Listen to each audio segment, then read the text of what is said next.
Sa totoo lang, no, hindi ko po alam kung saan ako pwesto, no, para makagawa ng video, ng recording. Okay, maingay po yung mga dogs sa labas, tapos maingay po yung mga may gumagawa po ng magpapagawa sa kapitbahay ng mga chuk, mga ganun, yung mga nagpapagawa ng flooring. Okay, maingay po, okay. So, kasi napaka-importante po nito. Alam po ba ninyo, I am praying that after marinig nyo sana itong video ito, itong vlog na ito, whatever you may call it, sana naman po maunawaan po ninyo yung katotohanan. Kasi nasasadyan po ako, nalulungkot po ako, despite sinasabi ko yung totoo, meron pa rin nagre-refuse. Sa bagay, kung ang Panginoong Hesukristo nga, Diyos na yan, nire-refuse pang paniwalaan, tayo pa po kaya. Hindi ba? So, isang karangalan na I'm in good hands. I'm in good company. Kay Jesus. Okay. So, alam niyo po ba, isa sa mga maling interpretation ng mga tao ngayon tungkol po sa yung Great Revival, sinasabi po nila it will happen before the rapture. Pero patutunayan natin na mali yung ganong pananaw. Which is, talagang kung isang basa mo nga lang naman, minsan mong basahin ang Biblia sa Mateo 24, talaga makikita mo, oo nga no, kasi nakalagay po roon, ipapangaral ang salita ng Diyos sa buong mundo, at pag ito na ipangaral na, darating ang wakas. So, ayun po ang kanilang sinasabi.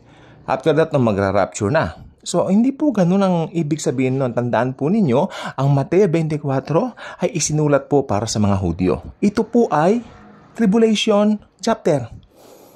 Okay? Again, Tribulation chapter. At nakakalungkot po na marami po mga Kristiyano na hindi marunong mag-rightly divide the word of truth na talagang mali ang paniniwala nila. It's so sad. It's so sad. Nabubuhay sila sa fear, nabubuhay sila sa takot, and all that. You know what? Hindi po sila malaya.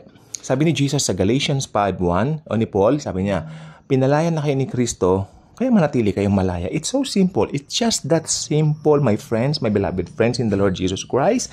So, yeah, ito po ay greatest revival. Ang pag-aaralan po natin ngayon.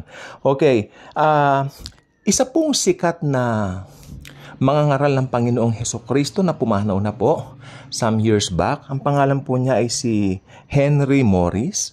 Okay, tatagalogin ko po yung sinabi ni Henry Morris.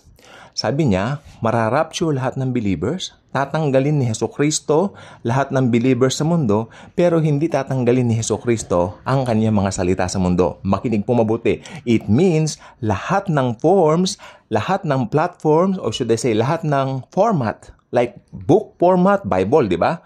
Pag book format, it's the Bible. At sa panahon natin ngayon, social media, at yung iba, yung cassette tape. Kasi meron po akong mga cassette tape dito na mga sinauna pa pong cassette tape, no? Nabili ko po dati sa PCBS. Mga end time messages. Yan, magiging available din po yan. Yung mga may player ng cassette tape, pwede nilang patugtugin yan o i-play yan. Malalaman nila doon yung mga katotohanan. At ito pong gusto ko sabihin. Ito pong ating channel. Akalain nyo, wala na tayo dito. Wala na po ako dito. Nasa langit na po ako. Kasama po ninyo, mga totoong believers si Lord. Ano? At ito po ay play pa rin nila. Patuloy nilang pinapakinggan itong boses ko.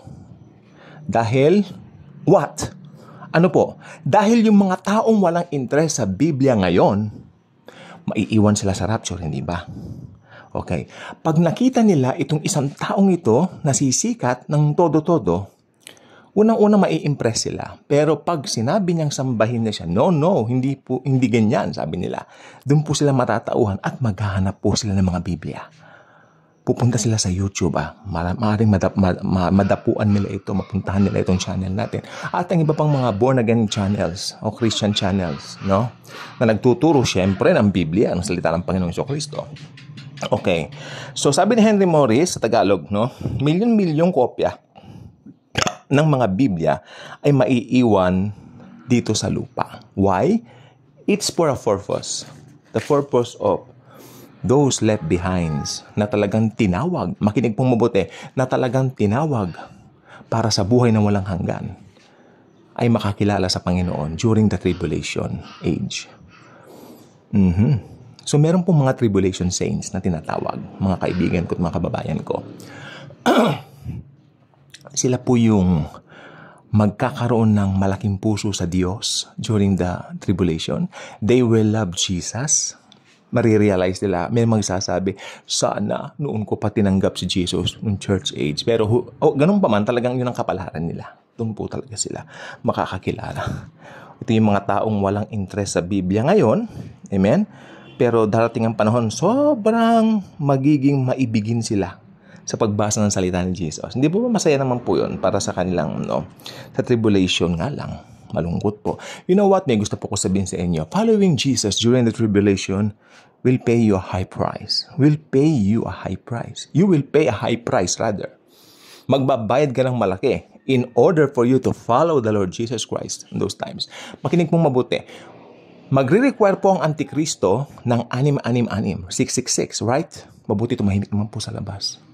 Tumahimik po naman, thank you Jesus. Kasi talagang kanina maingay po. Sana po ba tayo? Okay. Magre-require po ang Antichrist ng 666 na tatak. Siyempre, yung mga nakabasa na po ng banal na kasulatan, ayaw nila yan, di ba? So they will refuse and they will hide. Hanggat maaari, as much as they could, they will hide. Hawak-hawak ang mga Biblia nila o ang mga cassette tapes na yan o anuman mga platforms na yan na nag-aano ng mga salita ng Diyos tulad nitong YouTube, I believe may mga cellphones po noon. Amen. Pareho din po. So, hindi sila papayag na matatakan ng 666. Kaya marami pong Kristiyano during that time, dahil ayaw magpatatak, sila po ay magugutom, may starve to death. Siguro talagang yung iba po sa kanila pupugutan ng ulo. Okay. Kaya yung ibang magugutom, makinig pong mabuti. Kasi without the shedding of blood, walang salvation. Tandaan po ninyo, ang salvation during the tribulation age ay pananampalataya kay Jesus at pagpapapugot ng ulo. Halimbawa, may pananampalataya ka lang kay Jesus, pero hindi ka nagpapugot, hindi ka din maliligtas kasi walang shedding of blood. It should be combined. It should be in partner. Kumbaga partners, in partnership po talaga yun. Wala tayong magagawa doon. So, ayun po ang mangyayari. So, yung mga tao noon, ito mo nabibision ko, gutom na sila. Gutom na ako. Gutom na ako. Hanap akong pagkain dito. Wala nang pagkain. Wala nang pagkain. Ayun, may nagpupugot ng ulo. Pugutan mo na ako ng ulo. Pag pinugot na siya ng ulo, diretso sa Panginoong Jesucristo. Yun po ang mangyayari. Kaya magpapugot na lang po. Kung sakaling na left behind kayo, I suggest, do the right thing. Okay? Pero please naman, huwag mo nang paabutin doon. Kung pwede ka nang masave ngayon, ikaw na nakikinig, no? Ano ba yan? Tanggapin mo na si Jesus ngayon. Alam niyo po ba ang kasaklapan naman sa church age? Ang masaklap po sa church age, ito naman po. Napansin ko lang ang masaklap sa church age, pag namatay ka ngayon church age, wala ka ng pag-asa. Namatay kang unbeliever, wala ka ng pag-asang masave. Impyerno ka talaga, maniwala ka sa akin. Impyerno ka talaga pag namatay ka ng church age na hindi mo tinanggap si Jesus Christ. Pero at least, mahirap man sa tribulation, marami silang options dito. Di ba? Kaya lang, nakakatakot naman yung option. Pambihira naman. Di ba? OMG, pugot ulo. Yes, without the shedding of blood, applicable yung shedding of blood. Makinig pong mabuti. Okay, ibabalik ko po kayo doon sa Old Testament. No Old Testament po, in order for God to be pleased with people, kailangan ng haing hayop. Diba? Haing hayop, mga dugo ng bulls, dugo ng tupa, dugo ng imang kalapati, iniaala yun, offer yan. Okay. And then, syempre, ang pinakabongga, pinakasosyal, dumating ang Diyos na naging tao, si Jesus Christ. Perfect sacrifice. Dugo pa rin yan. Dugo niya. Tayo po ngayon yan sa church age. Kaya sabi ko nga po, pag napakinggan mo na itong vlog na to, please lang, huwag mo nang hintayin sa tribulation age. Why? Dahil sa tribulation age, ibang klase ng salvation. Hindi mo pwede sabihin, I have faith in Jesus. Oh, no. Hindi na po effective yan. Iba na ang hindi na po church age yan. Ibang dispensation na iniisip ko. Ibang dispensation na yan. Tribulation na yan eh. So, kailangan dyan, may faith ka kay Jesus plus magpapugot ka ng ulo para mag-shed yung blood mo. Because, ika nga, tingnan mo ha, pag sumasamahin mo, Old Testament, church age ngayon, at yung sa tribulation age, without the shedding of blood, there will be no remission of sins and there will be no salvation. Kaya kung narinig mo ito ngayon, decide for Jesus now. Kaya sabi ko po sa inyo kanina, yung mga taong walang interes sa Biblia, o yung mga walang pakialam sa Biblia ngayon, alam niyo po ba nakakalungkot? Pinagtataguan kami pag may Bible study. Wala silang interest. Minsan pumunta kami, nag-preach kami sa mga patay. Dinededma kami. OMG. Okay? Yung mga taong walang interest sa Bible ngayon, sila po ay sobrang magiging palabasa at maibigin sa salita ng Panginoong Hesukristo. Malungkot. Why? Because tribulation age po yan. At, ito pong gusto ko sabihin, magkakaroon ng maraming mananampalataya. Ito na po yung Great Revival na sinasabi. Okay, ito po yung nami-misinterpret nilang verse. Sabi nila, ipapangaral ang ganito-ganyan, ang salita ng Diyos sa ganyan, ganun, ng parts ng mundo. Pagkatapos darating na ang wakas. Sabi nila, ngayon daw yun. Hindi po ngayon yun. Ito po ay mangyayari po sa tribulation. At ang mangangaral po rito, mga anghel po. Literal na mga angels. Lumilipad yan. Amen? Yun. Ayan, okay. At magkakaroon nga po ng malaking revival. Ito po yung greatest revival sa history ng mankind. Wala na po, after this, wala na. Wala na pong revival na magaganap. Ito po ang pinaka-bongga na revival. At ang mga ngaral po, mga anghel. Na-imagine niyo po ba mga angels, pagka malalaki ang mga yan, mga ngaral dyan. At grabe, gospel of the kingdom ang ipapangaral nila. Pero talagang ang mga pangangaral nila talagang mabibigat na pangangaral. Like, ikaw makasalanan ka, kailangan ganito, ganyan. Talaga yung kasalanan mo, bibigyan diin doon. Kasi iba po yung paraan ng pag-preach during that time.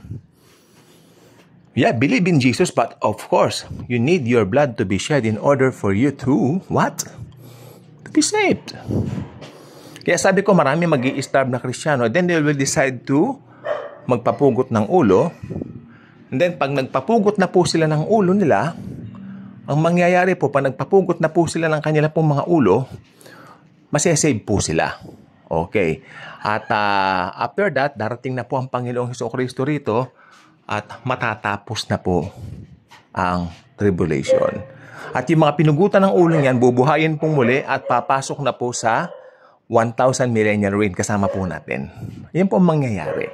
So, habang hinihintay natin ang mga pangyayaring yan, basta maging Jesus conscious tayo, we know that Jesus loves us, mahal tayo, hindi tayo pababayaan. Subscribe and share. Jesus truly loves us all. Thank you.